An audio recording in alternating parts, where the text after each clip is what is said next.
বাংলাদেশের ক্রিকেটে তিনি সর্বোচ্চ উইকেট শিকারী। ঝুলিতে 232টি উইকেট। সৌরভ গঙ্গোপাধ্যায়ের পর আন্তর্জাতিক ক্রিকেট মঞ্চে তিনি সবচেয়ে সফল বাঙালি অধিনায়ক। 3 ফরম্যাটের ক্রিকেট মিলিয়ে ক্যাপ্টেন হিসেবে জিতেছেন 38টি ম্যাচ। 2015-এ দলকে নিয়ে গেছেন বিশ্বকাপের শেষ 8-এ। তাঁর কাঁধে ভর করে এবার চ্যাম্পিয়ন্স ট্রফিরও শেষ 4-এ পৌঁছয় বাংলাদেশ। তার হাত ধরেই বাংলাদেশ ক্রিকেট পৌঁছেছে এক অন্য উচ্চতায়।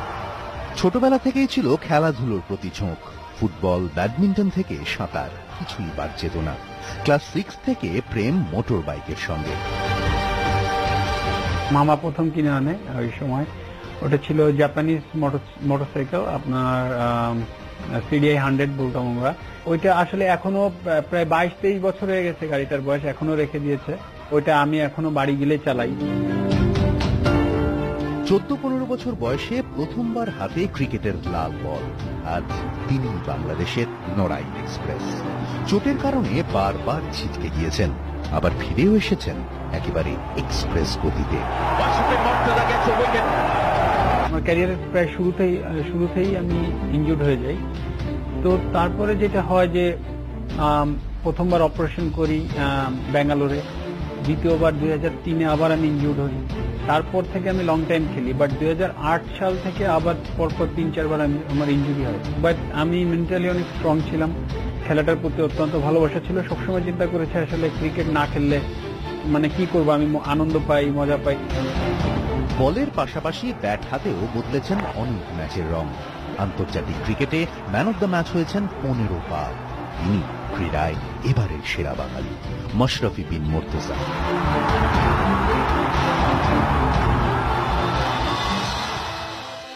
ক্রীড়াক্ষেত্রে অবদানের জন্য এর আগে আমরা সম্মান জানিয়েছি সৌরভ গঙ্গোপাধ্যায়কে, কুর্নিশ জানিয়েছি হাবিবুল বাশার, সাকিব আল হাসান, মনোজ তিওয়ারি, শোয়েব আখতার, ঝুলন গোস্বামী থেকে সূর্যশেখর গঙ্গোপাধ্যায়, রাহুল বন্দ্যোপাধ্যায়, জয়দীপ কর্মকার, ঋতুপর্ণা দাস, সৌরভ ঘোষাল, অনির্বাণ লাহিড়ী, শিবশঙ্কর প্রসাদ চৌরাসিয়াকে।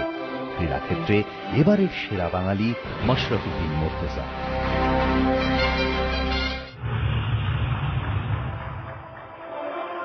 অনন্য পারফরমেন্সের জন্য ক্রীড়াক্ষেত্রে এবারের সেরা বাঙালি মাশরাফি মুর্তজা। তাকে মঞ্চে আসার জন্য অনুরোধ করব।